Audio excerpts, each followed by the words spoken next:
오늘 말씀은 믿음의 기도라는 주제로 오늘 말씀을 함께 나누시겠습니다. 오늘로써 이제 야고보서 1장, 2장, 3장, 4장, 5장까지 있는 말씀을 전체적으로 다 이제 함께 살펴보고 마무리를 하는 그런 단계에 이르게 되었습니다. 오늘 이제 야고보서 마지막 부분은 첫째는 고난과 즐거움에 대한 얘기고, 두 번째는 병든 자를 위한 기도에 대한 문제고, 세 번째는 미혹에 대해서 오늘 말씀을 하고 있습니다. 첫 번째, 고난과 즐거움에 대해서 함께 나누도록 하겠습니다. 야고보서 5장 13절 말씀에 너희 중에 고난당하는 자가 있느냐? 저는 기도할 것이요. 즐거워하는 자가 있느냐? 저는 찬송할지니라 라고 그렇게 말씀하고 있습니다.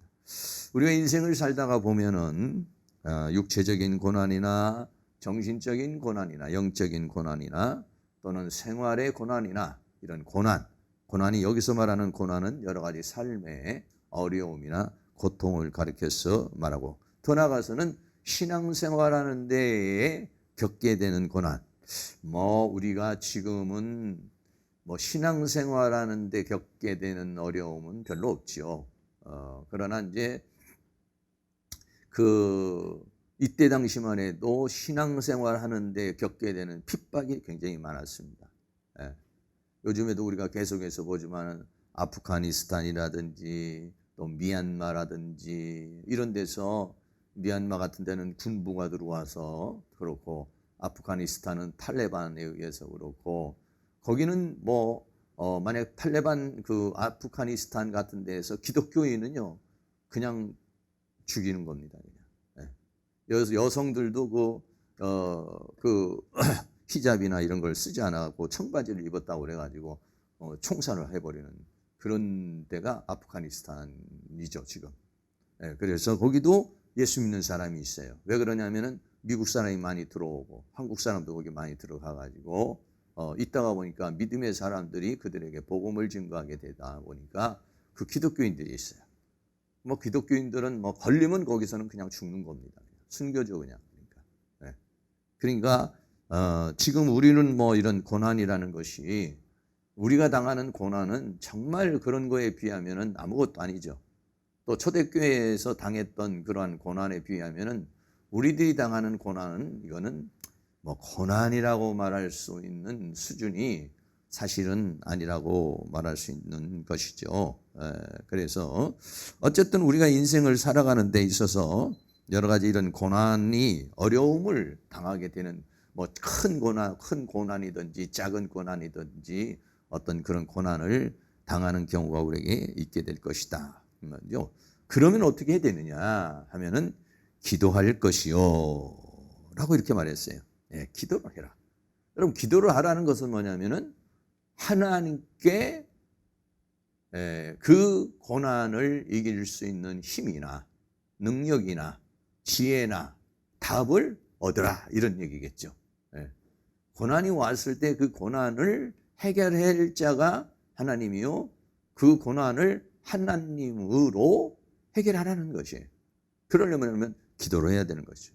기도를 하다 보면 하나님과 교통이 일어나고, 이 고난의 의미가 무엇인지, 이 고난을 우리가 어떻게 극복해야 될 것인지, 또 고난을 극복할 수 있는 힘을 주신다든지 지혜를 주신다든지 이렇게 하니까, 우리는 고난이 오면은 기도를 해라. 그런데 보통은요, 고난이 오면은요 실망을 하게 되고 낙심을 하게 되고 절망을 하게 되고 기도가 잘 안 나와요. 조그만한 고난 같은 경우는 우리가 기도가 나오지만은 아주 큰 고난이 나오면요 기도가 떨어지질 않아요. 기도가 떨어지지 않고 막막하고, 오히려 하나님 앞에 기도하는 것이 아니라, 하나님 왜 나에게 이런 고난을 주십니까? 하나님 나에게 왜 이런 시련을 주십니까? 이렇게 하나님 앞에 우리가 반문하고 하나님 앞에 원망을 하게 되는 경우가 있다는 것이죠. 그런데 오늘 야고보서에서는 고난당하는 자는 기도해라. 그 야고보서 1장에서부터도 우리가 이 당시에 야고보 시대에 있었던 그런 모든 사람들이 많은 시험을 당했어요.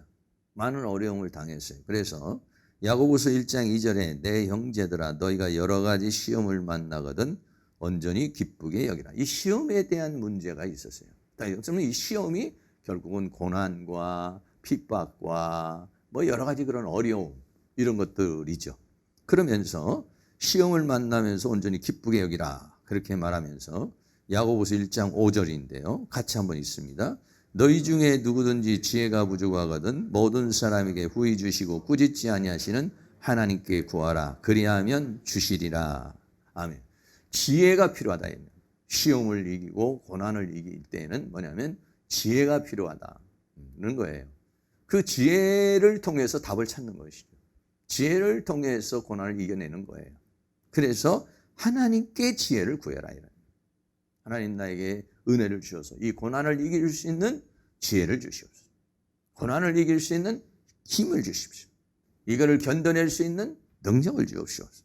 이렇게 하나님 앞에 기도하면 하나님께서 그 고난을 이길 수 있는 그런 은혜를 우리에게 허락해 주신다는 것을 말씀해 주고 있는 것입니다.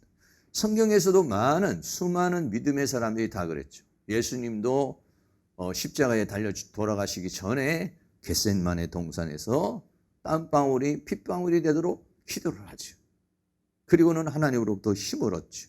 그리고 십자가의 길을 걸어가는 모습을 봅니다. 바울도 수많은 전도하는 상황에 선교하는 상황에 어려움을 당했고 그때마다 하나님 앞에 기도함으로 하나님께서 힘을 주시고 또 길을 열어주시고 그래서 그 사역을 감당할 수 있게 된 그런 모습을 보게 되죠. 특별히 우리가 구약에 있어서 다니엘 같은 사람은 사자굴에 들어가게 되는 그런 상황에 왔지만은 하나님 앞에 기도를 했다는 거예요. 하나님 앞에 기도를 했다는 것은 하나님의 도우심을 구하는 것이죠. 하나님을 믿는 것이죠. 하나님을 의지하는 것이죠. 하나님께 맡기는 것이죠. 그럴 때 하나님께서는 사자굴에 들어가는 상황에서도 살게 하시고 오히려 다니엘을 공격하던 사람이 죽음을 당하고 다니엘은 오히려 높여지는 그런 역사가 일어나게 된 모습을 보게 되는 것입니다. 고난이 올 때 어떻게 합니까? 막 머리 싸매고 아파하고 막 근심하고 걱정하고 이런다고 해서 해결이 될 게 아니라 우리 믿음의 사람은 더 기도를 해야 된다는 거예요. 그러면은 거기에 뭐가 있냐? 답이 있어요. 답이. 하나님 안에 우리 인생의 고난을 이길 수 있는 답이 있는 줄로 믿습니다. 그리고 또 하나님께서 능력도 힘도 주실 줄로 믿습니다. 그래서 기도하라 그랬어요. 또 즐거워하는 자가 있느냐? 저는 찬송할지니라 라고 그랬어요. 고난을 당하는 사람은 기도하고 즐거워하는 자가 있느냐? 여기서 즐거워한다는 것은 뭐냐면 일이 잘 되는 거예요. 기쁜 일이 생기는 거예요. 기분 좋은 일이 생기는 거예요. 이런 것들이 뭐냐면 어떻게 보면 형통한 일이라고 말하는 것이죠. 일도 잘 되고 모든 일이 이렇게 잘 돼요. 그런데 모든 일이 잘 되면은요, 하나님 감사합니다. 하나님께 영광을 돌리겠습니다. 여러분 그럴 것 같지만은요, 이상하게 사람 마음은 말이죠, 교만은 있어요. 자만이 돼요. 하나님께 감사합니다. 하나님께 영광을 돌립니다. 보통 사람들이죠. 사업에 내가 성공하면 하나님 나라를 위해서 그 봉사도 하고 내가 교회도 하나 짓고 교회 필요한 것도 뭣도 하고 뭐 이런 식으로 얘기를 해요. 그런데 많은 사람들이 사업이 잘 되고 뭔가 풍성해지잖아요. 그러면은 하나님께 영광, 하나님께 헌신이 아니라 어떻게 하면은 자기 쾌락, 자기 즐거움 이쪽으로 빠지게 되는 경우가 많이 있습니다. 누가복음 12장에도 보면 우리가 자주 인용하는 어리석은 부자가 나와요. 어리석은 부자가 농사를 졌는데 소출이 너무 많아요. 너무 잘 되는 거예요. 이런 걸 말하는 거죠. 소출이 너무 많아요. 그러면 하나님께 영광, 또 하나님 나라를 위한 헌신 이게 돼야 되잖아요. 그런데 어떤 식입니까? 많이 쌓아놓고 내 영혼아 먹을 것을 많이 쌓아놨으니까 이제는 편안히 쉬고 먹고 자기를 위해서 하나님의 영광을 위한 것이 아니라 하나님께 즐거워하는 자가 있느냐? 저는 찬송할지라. 즐거운 일이 생기면 하나님 앞에 영광을 돌리고 하나님 앞에 감사하고 하나님을 찬양하라는 것인데 많은 사람들이 그렇게 하지 않는 모습을 보게 되는 거지. 누가복음 16장에도 보면은 부자와 나사로가 있어요. 부자는 너무 부자예요. 모든 일이 잘 돼. 그래서 그냥 재물이 넘쳐요. 재물이 넘치면 그 넘치는 재물을 가지고 나사로도 좀 도와주고 하나님 나라를 위해서 헌신도 하고 하나님께 영광을 돌리고 여기에다가 뭔가 힘을 써야 되는데 부자는 어떻게 했습니까? 화려한 옷을 입고 날마다 연락하면서 자기 쾌락에 젖어버리고 마는 그런 모습을 봐요. 간단하게 즐거워하는 자가 있냐 찬송할지니라.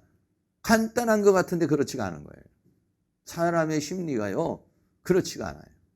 좋은 일이 생기잖아요. 그러면 돈을 어디다 쓸까? 뭐를 좀 즐길까? 뭘 할까? 이 생각이 나지 이 돈을 가지고 좀 가난한 자에게도 좀 도와주고 이 돈을 가지고 좀 교회 헌금도 좀 하고 이 돈을 가지고 좀 하나님의 영광을 위해서 쓰고 이쪽으로 하나님 앞에 돌리는 게요. 그게 쉽지 않습니다. 많은 사람들이 그래요. 네. 저도 이제 이렇게 목회를 하는 중에 이 중간중간에 어떤 분들이 목사님 내가 잘 되면요 뭐 이렇게 하겠습니다 해가지고 작정헌금 쓴 것도 있어요. 가지고 있어 지금도 10년 20년 된 것도 있어요. 그런데 뭐 안 돼서 못한 사람도 있겠고 또 잘 되면은요 잘 돼도 마음이 변해버리는 그런 경우가 많이 있게 되는 모습을 보게 되는 것이죠. 그래서 우리 인생에는요 형통한 날과 권고한 날이 병행되어 있다 그랬어요. 전도서 7장 14절 말씀 같이 읽습니다. 형통한 날에는 기뻐하고 권고한 날에는 생각하라. 하나님이 이 두 가지를 병행하게 하사 사람으로 그 장래일을 능히 헤아려 알지 못하게 하셨느니라 그랬어요. 형통한 날에는 어떻게 하냐? 기뻐하라는 것이 그냥 나 혼자만 기뻐하라니까 하나님께 영광을 돌리고 하나님을 찬양하고 이런 것이죠. 공고한 날에는 뭐냐면 기도하고 생각하면서 그 문제를 풀어가야 돼요. 하나님은 이 두 가지를 병행하여 사람에게 주셨다는 거예요. 네. 그러니까 이 두 가지가 우리의 인생살이 속에서 있어요. 그러니까 곤고한 날도 있는 거예요. 병으로도 고통스러울 때도 있고 가정 문제로도 힘들 때도 있고 인생을 살아가는 데는 근데 대체적으로는 곤고한 일이 생기면은 더 기도하고 금식하고 매달리고 이러는 게 아니라 더 실망하고 낙심하고 기도 생활 안 하고 예배 생활 안 하고 뭐 떨어져 나가는 경우가 많아요. 거의 다 많은 사람이 그래요. 힘들수록 다 하나님 앞에 나와서 기도하는 게 아니라 힘들고 어려우면 그냥 아이고 모르겠다. 힘이 쭉 빠지고 기도하는 맛도 생기지도 않고 무기력해지고 이런 경우가 많아요. 근데 인간의 삶 속에는 두 가지가 병행이 되어 있는 거예요. 어떻게 뭐 형통한 날만 맨날 있겠어요? 그러려면 이 밤낮이 없어야 됩니다. 그러려면 이 세상에 하나님만 있고 마귀가 없어야 돼요. 이 세상에 마귀가 존재하는 하는요, 이 우리의 삶 속에는 형통과 곤고가 병행되어 있는 거예요. 그러니까 곤고한 날이 온다고 해서 이상하게 생각하면 안 돼요.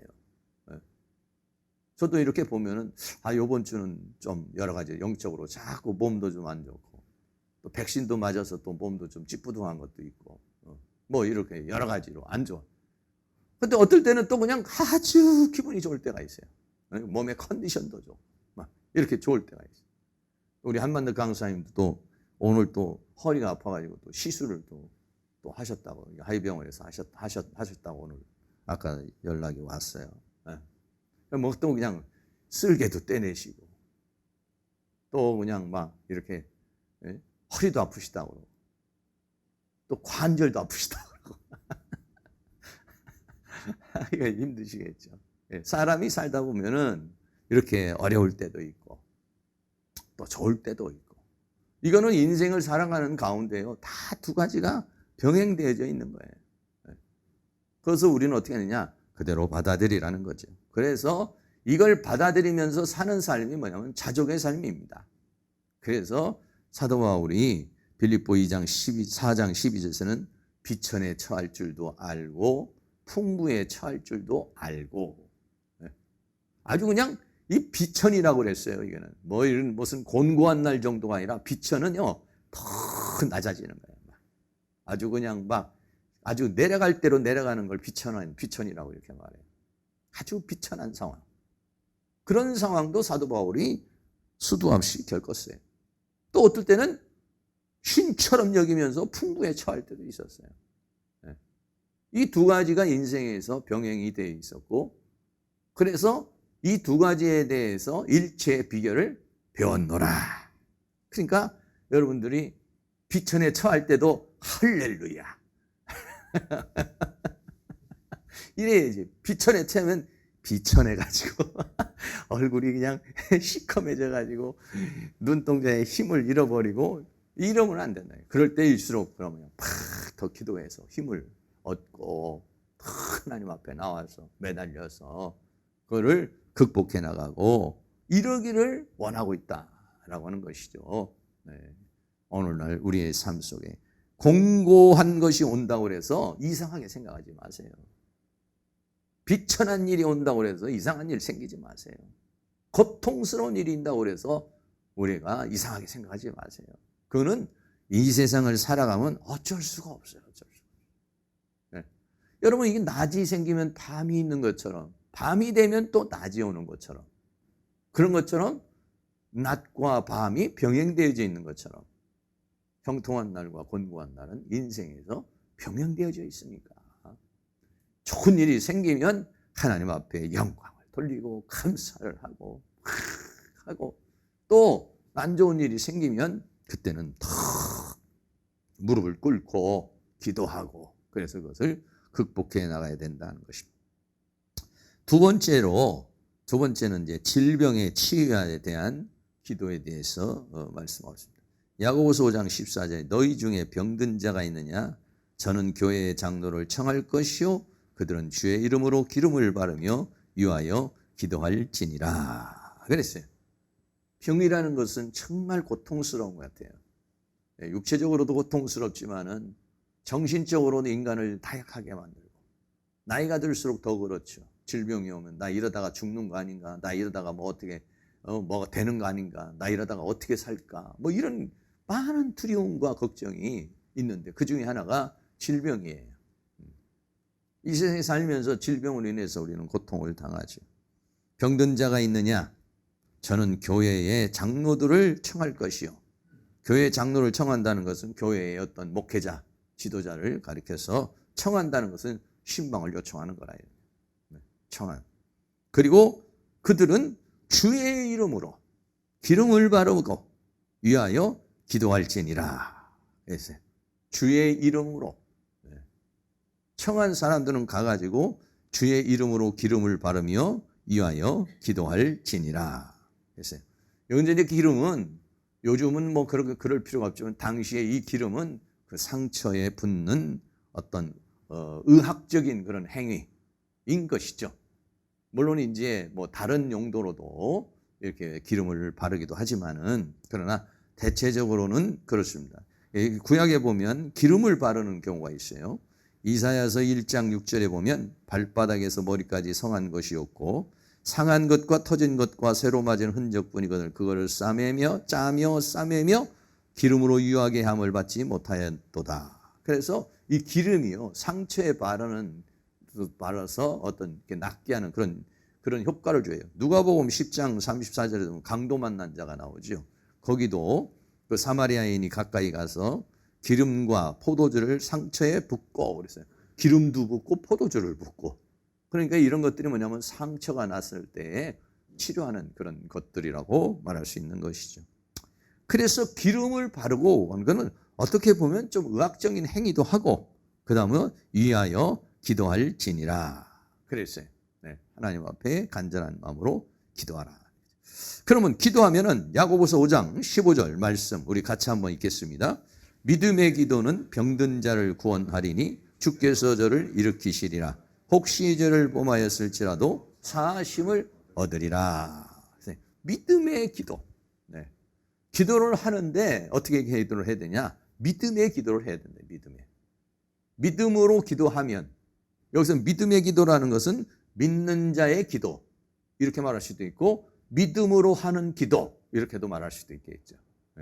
믿음의 기도는 병이 생겨 있어요. 근데 이 병을 하나님이 치료해 주실 것이라는, 하나님께서 고쳐주실 것이라는 그 믿음을 가지고 기도를 하는 것이죠. 믿음의 기도는 병든 자를 구원하리니, 병든 자를 치료한다는 거죠. 주께서 저를 일으키시리라. 혹시 죄를 범하였을지라도 사하심을 받으리라. 그렇게 말씀하고 있죠. 그러니까는 병이 죄로 연결된 경우도 있다는 얘기죠. 병이 죄로 인해서 연결돼서 죄로 인해서 병이 들었을지라도 죄사함을 받게 되고, 죄사함을 받게 되니까 치료가 되는 그런 역사를 가리켜서 말씀하고 있는 거죠. 그 중에 하나가 마가복음 2장에 보면은요, 중풍병자가 있어요. 근데 이 중풍병자가 뭐 꼼짝을 못하고 침상에 누워 있는 것이죠. 그런데 그 침상에 있는 사람을 아마 그 친구들이나 가족이 데리고 예수님께 갔어요. 근데 예수님께 갔는데 너무 많은 사람들이 그 움집해 있으니까 예수님께 이 중풍병자를 보여줄 수가 없는 거예요. 그래가지고 어떻게 했죠?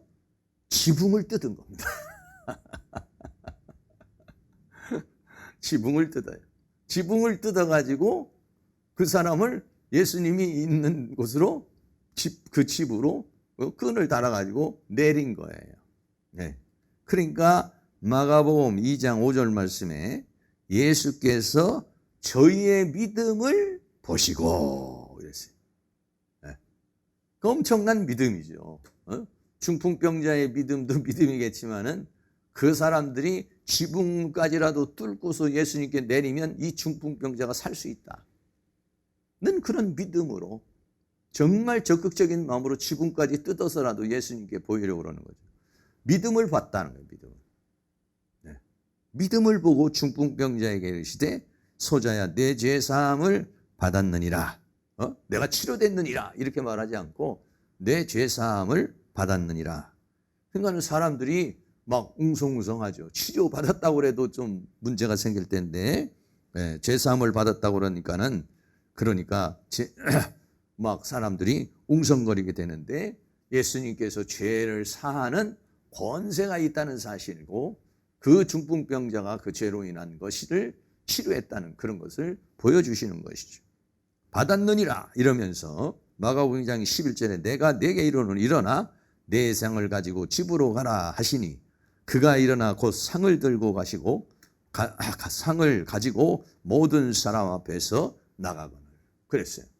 뭐 우리가 신약 성경에서 보고 구약에서도 보면은 믿음의 기도는 병든 자를 일으키는, 믿음의 기도에는요 역사가 일어나는 모습을 보게 되는 것이죠. 그 믿음을 보시고 치유하시는 거예요.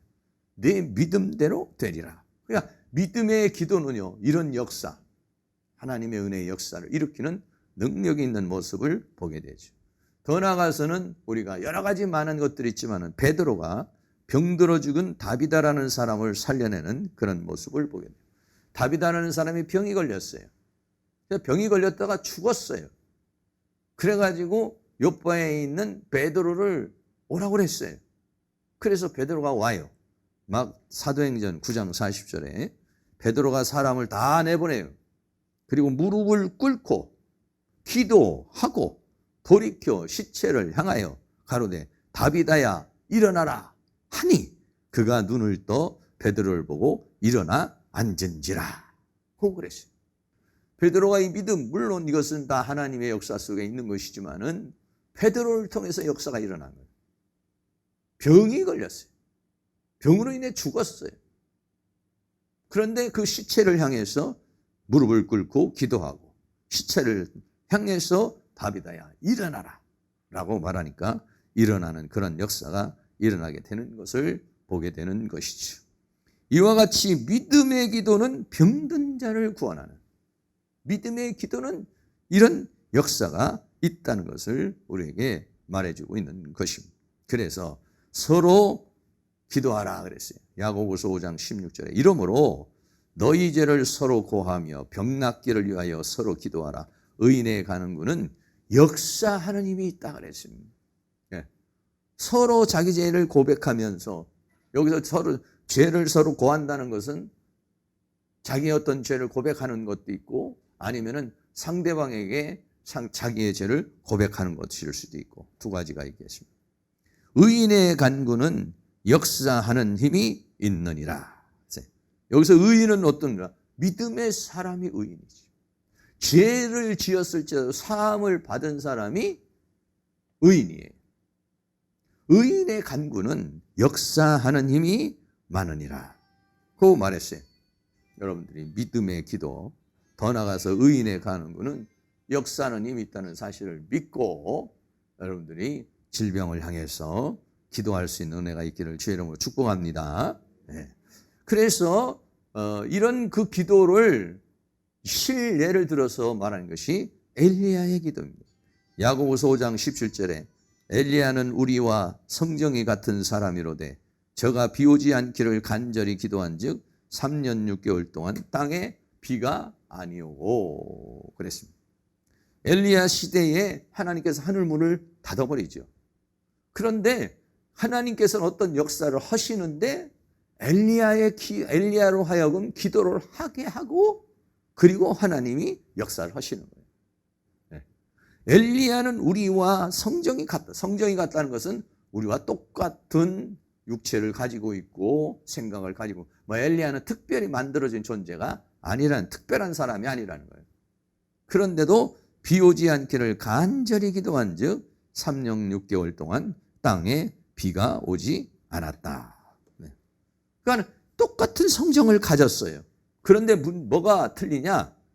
믿음을 가졌다는 거예요. 믿음. 네. 엘리야나 우리나 베드로나 바울이나 똑같은 인간이라는 거예요. 그런데 뭐가 차이가 있냐? 믿음이 다르다는 거예요. 믿음이. 네. 똑같은 성정을 가졌어도 믿음을 가지면 엄청난 역사를 이룰 수가 있는 것이다. 네. 엄청난 하늘문을 닫기도 하고 하늘문을 열기도 할 수 있는 그런 역사를 이룰 수 있는 게 뭐냐면은 믿음이라는 것이에요. 믿음. 네. 그래서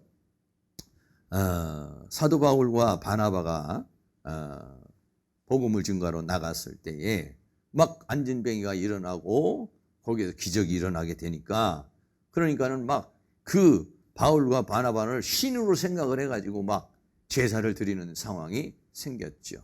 그때 뭐라고 이렇게 하냐면 우리 사도행전 14장 15절 보면요. 가로되 여러분이요 어찌하여 이런 일을 하느냐 우리도 너희와 같은 성정을 가진 사람이라 이랬어요. 너희와 같은 성정을 가진 똑같은 얘기죠. 지금 조금 전에 얘기한 엘리야도 우리와 같이 성정을 가진 사람. 그런데 어떻게 해요? 똑같은 엘리야, 바울이나 바나바도 똑같은 성정을 가진 사람이지만 그들을 통해서 기적이 일어나. 이적이 일어나. 신적인 능력이 나타난다. 신적인 역사가 일어났다. 그 신적인 역사가 어떻게 일어나느냐? 믿음으로 일어나요. 믿음으로. 오늘 밤에는 사랑하는 모든 성들이 믿음의 영이 충만하게 임할 수 있는 그런 은혜의 역사가 일어날 수 있기를 주의 이름으로 축원합니다. 야고보서 5장 18절에 또 다시 기도한 즉 하늘이 비를 주고 땅이 열매를 내었다. 하늘을 막는 것도 신기하지만은 하늘을 또 막힌 하늘을 3년 6개월 이후에 또 기도를 하니까 하늘이 비를 주고 땅이 열매를 맺었느니라. 그래서 엘리야의 기도가 나오죠. 열왕기상 18장 42절에 우리가 잘 아는 대로 엘리야가 갈멜산에서 그 아세라 선지자나 바알 선지자를 다 죽이고 난 다음에 하나님 앞에 기도를 하죠. 열왕기상 18장 42절에 아합이 먹고 마시러 올라가니라 엘리야가 갈멜산 꼭대기로 올라가서 땅에 무릎을 꿇고 그 얼굴을 무릎 사이에 넣고 그러니까 이 모습은 뭐냐면 아주 정말 간절한 그런 모습이에요. 간절한 마음으로 기도를 하죠. 그러면서 그 사원에게 말하기를 바다편을 바라보고 뭔가가 나타나는지, 그러니까 뭐 비가 오려면 구름이 보여야 되니까 한번 가서 한번 봐라. 그러니까 가서 보니까는 아무것도 없어요. 그러니까 7번까지 가서 봐라. 그래서 결국은 열왕기상 18장 44절에 7번째에 이르러서는 저가 고하되 바다에서 사람의 손바닥마다 작은 구름이 일어나나이다. 그러니까는 그게 이제 하나의 사인이죠. 네, 그게 사인이에요. 그러니까는 그 왕에게 말하기를 비가 이제 막 올 테니까 비에 막히지 않도록 마차를 갖추고 이제는 산에서 내려가라 라고 그렇게 말합니다. 그러니까는 조금 후에 구름과 바람이 손바닥만한 구름이었지만 조금 그냥 막 구름과 바람이 일어나서 하늘이 캄캄하여지며 큰 비가 내리는지라 아합이 마차를 타고 이스라엘로 가니, 이런 부분을 말하고 있는 것이죠. 네. 그 엘리야가 하늘문도 닫기도 하고 하늘문을 열기도 한 것처럼 엘리야도 우리와 같이 성정이 같은 사람이지만, 그렇지만 하나님께서 그렇게 역사를 했다는 것을 우리에게 말해주고 있는 것입니다. 마지막으로 네 번째는 좀 다른 얘기인데 미혹과 진리에 대해서 얘기를 하고 있습니다.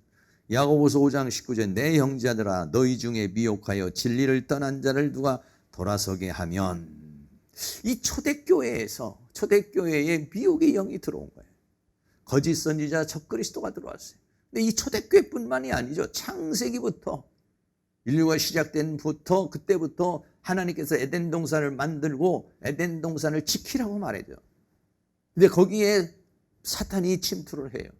그래서 어떻게 합니까? 하나님의 말씀을 떠나게, 진리를 떠나게 만드는 거예요. 네.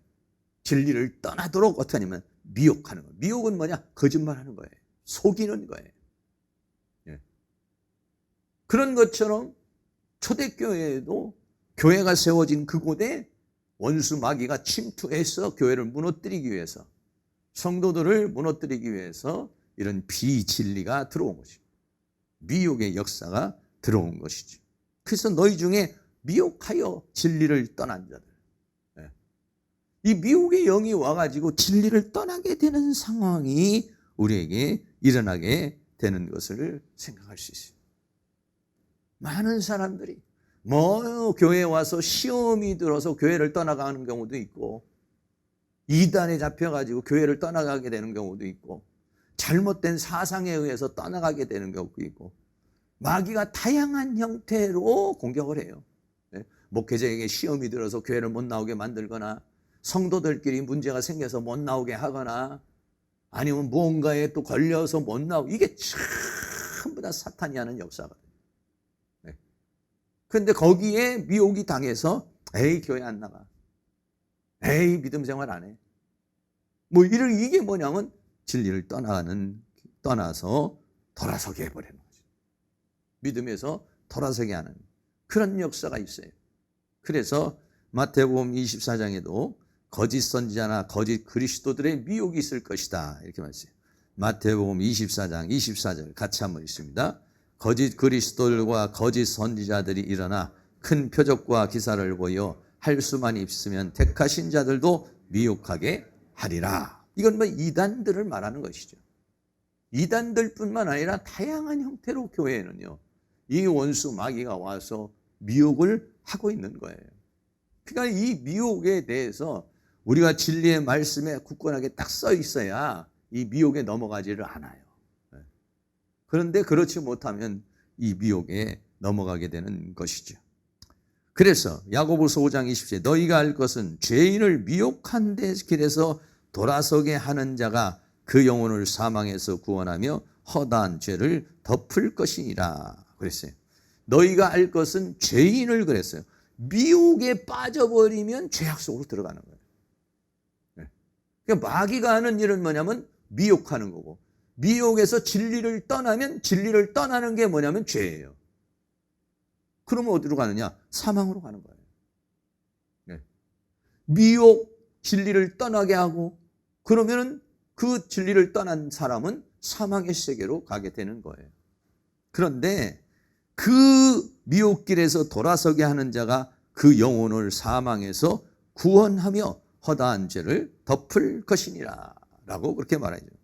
그래서 만약에 진리를 벗어나서 가는 그 사람을 돌아서게 하면, 그런데 이렇게 돌아서게 하는 것이 굉장히 어렵습니다. 사실 이단에 빠진 사람들은 정말 돌아오기가, 하나님의 어떤 절대적인 주권이 아니면은요 정말 돌아오기 어려워요. 이단에 안 빠진 사람도 일반 교회에서 시험 들어가지고 또 나오는 사람도, 그런 사람도 참 어려워요. 네. 우리가 이 전도도 해보고 이렇게 하면은요, 교회에 다니다가 시험 들어서, 교회에 다니다가 어떤 문제 때문에 교회 안 나가시는 분들이 꽤 있어요. 이런 이유 저런 이유 있어요. 근데 그 마음, 그게 미혹이거든요 지금. 그 사탄이 그런 어떤 이상한 사상을 줘가지고, 이상한 생각을 줘가지고 교회를 못 나가게 만드는 거거든. 진리를 떠나게 만드는 거거든.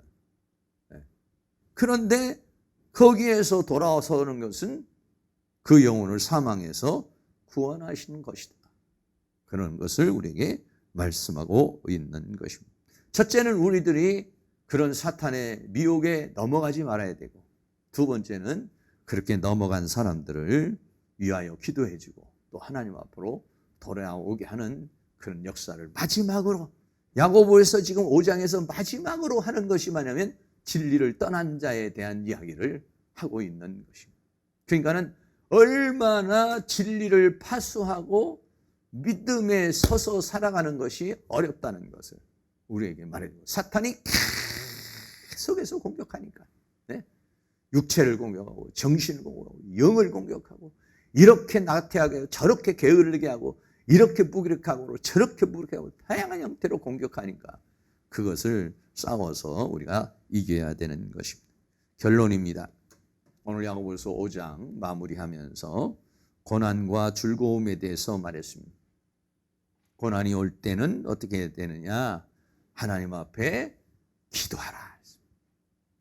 즐거움이 올 때는 하나님 앞에 감사하고 찬양하라. 또 질병의 문제가 오면은 엘리야의 기도를 하나님이 들어주신 것처럼 믿음의 기도, 의인의 간구는 역시 하나님이 있으니까, 그러니까 기도하라. 그리고 미혹에 빠지지 말고 진리 안에 설 것을 우리에게 말씀해주고 있는 것입니다. 사랑하는 모든 사람들이 늘 믿음에 굳게 서서 이 질병의 세력과 싸우고 이기고 믿음으로 승리하고 미혹에 넘어가지 않고 진리 가운데 설 수 있기를 주의 이름으로 축원합니다. 찬송가 340장 구주 예수 지함이 심히 기쁜 일일세, 우리 다 같이 찬양 드리도록 하겠습니다.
받은 죄 많도다. 예수 예수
하소서.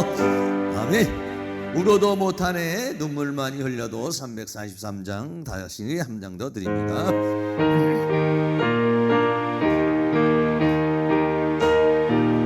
울어도 못하네 울어도 못하네 눈물 많이 흘려도 더 그렇게 못하고 죄를 씻지 못하니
어찌하니 죽을까 잡아도 못하니 십자가에 달려서 내 스스로가 오셨네 나를 구원하시니 예수밖에 없네 믿으면 하겠네 저 예수만 믿어서 그 은혜를 입고 오직 주께 나가며 영원 삶을 얻네 십자가에 달려서 예수보다 오셨네 나를 구원하시니 예수밖에 믿으면 하겠네